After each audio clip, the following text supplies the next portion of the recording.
Okay, good morning everyone. Thank you to Junaid and his team. Next slide please.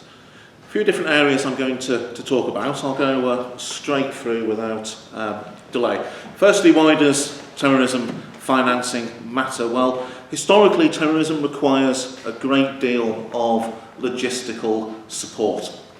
So money for people who are on the run and, if you like, the cash business of buying explosives, guns, vehicles, safe houses, etc., etc. It's also the case historically that terrorist groups have tended to become very wealthy. So the classic example may well be the Tamil Tigers in Sri Lanka, who reached the level, I think, where they were owning submarines, or the IRA, who owned hundreds of student houses in Manchester that are earning millions of pounds in rental for and buying a share in a bank in Bulgaria. Now, I'm going to disagree a little bit with some of the panellists as to whether in the modern era financing is always absolutely essential for terrorist groups. So if we look at some of the recent vehicle and knife attacks that we've seen in the UK, often very small sums of money have been required. People have basically been hiring a car and using their knives from home, as we saw in the Westminster Bridge attack, for example. But cash resources do still matter, and it's still the primary investigative tool, one of the primary investigative tools of the police after an attack to follow that money. I won't say too much on international cooperation, as Matthew's touched on that, but you can look at things like the UN sanctions list. Hawala we've already mentioned, but I think a particularly sensitive area in a lot of European countries now, so it's increasingly clear terrorists have been exploiting the welfare system and sending that money either abroad to comrades in Pakistan, Syria, where have you, but also that fighters in the field in countries like Syria have still been claiming their benefits in Europe. The classic historic case as to how the funding of terrorist groups can corrupt the entire system if allowed is the 1991 collapse of the Bank of Credit and Commerce International, which is an Anglo-Pakistani bank, and all sorts of weird and wonderful characters were involved in it if you go back through the literature. Okay, I'll speed up a little bit because of the time that we have, but potentially in terms of the flows of terrorist financing, we're talking about money coming from South Asia to the UK, and the element which is much more common from the UK and Europe to the Indian subcontinent. And I think the reason for that flow is, in a way, in many cases, the obvious one, that the money is going to flow from the wealthier countries to the poorest. It's going to flow from the diaspora, where people wish to show solidarity and support with elements in their homelands. What type of groups are we talking about? Well, the various separatist groups in India and Pakistan, but the primary focus really is on Islamist actors and to a lesser extent some of the Sikh groups. The issue of charities and terrorist funding is a particularly emotive one in the UK, and the Charity Commission, which has the legal responsibility for monitoring the activities of charities, has at times become a bit of a political football. Charities don't like it if people start asking questions about where their money is going, and that's particularly the case with some of the Islamic charities in the UK. The primary case study I want to put forward today is that of what is known as Operation Vex.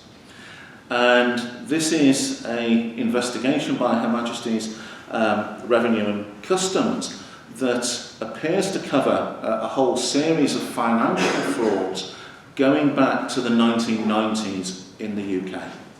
And it's estimated that the total sums of money involved here are in the billions. Mixture of frauds within these endeavours, but very largely based around registered companies claiming to send very expensive goods abroad, which they can claim back the VAT on, and either they're not sending anything at all, or, as was found with some of the lorries that were leaving UK by these companies. They were sending cardboard into Europe, which then comes back. But they claim to have been sending video recorders, mobile phones, that type of thing. Another aspect of the fraud is the creation of companies, where companies claim to be employing, say, 120 part-time workers. Those workers are eligible for benefits. In fact, the factories, when inspected, are employing 30, 40, 50 people. These ghost workers, their monies are then going to the gangs involved. Percentage of monies in these frauds, the British authorities believe, has been going to Al-Qaeda. You'll normally see a figure around about 1% being mentioned in the media coverage. Who's been involved? Well, Abu Hamza, now serving life for terrorist offences in the US, previously at Finsbury Park Mosque. One figure people probably wouldn't have heard of, an accountant from Lancashire, Afra Saeed Ilas, who died in 2001 fighting for the Taliban against the Northern Alliance. He appears to have been an important figure, as indeed was one of the 7/7 bombers, Shehzad Tanwir. Now, media coverage of these investigations really broke this year, although it's interesting to note that there's certainly been some press coverage in the past where the terrorist aspect hasn't necessarily been stressed in these cases. But the British authorities seem to be playing their cards close to their chest, which may or may not be a good idea. But a whole series of court restrictions has restricted details of who's been convicted in some of the trials, and indeed of those who are currently living in Pakistan or various Gulf countries who are wanted in connection with Operation Vex. Indeed, if you Google Operation Vex, very little comes up. I think about 3 media articles and 1 barrister's chambers who are working representing defendants. Briefly mention the raids in 2018 on Sikh targets in the UK. The Indian government, I think, has been pressing the British authorities very hard to stop what it sees as a flow of money from the UK, particularly from the West Midlands, to Sikh separatists, one of whom now is in custody at the moment.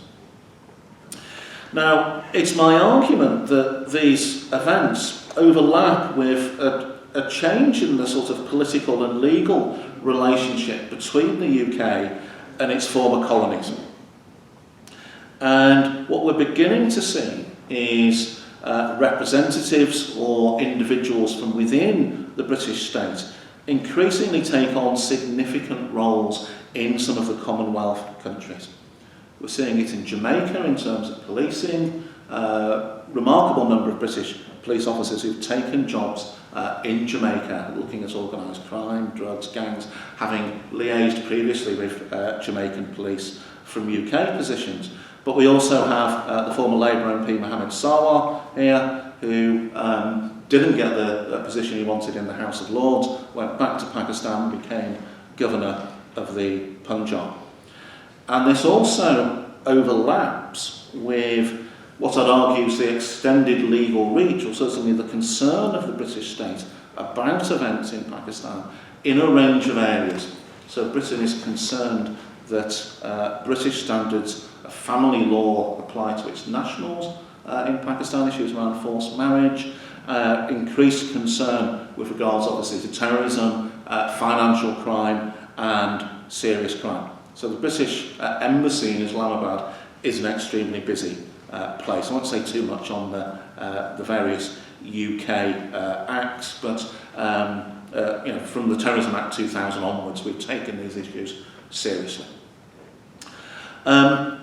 Damaging for the British legal system and indeed for the British Exchequer, the extent of these VAT frauds.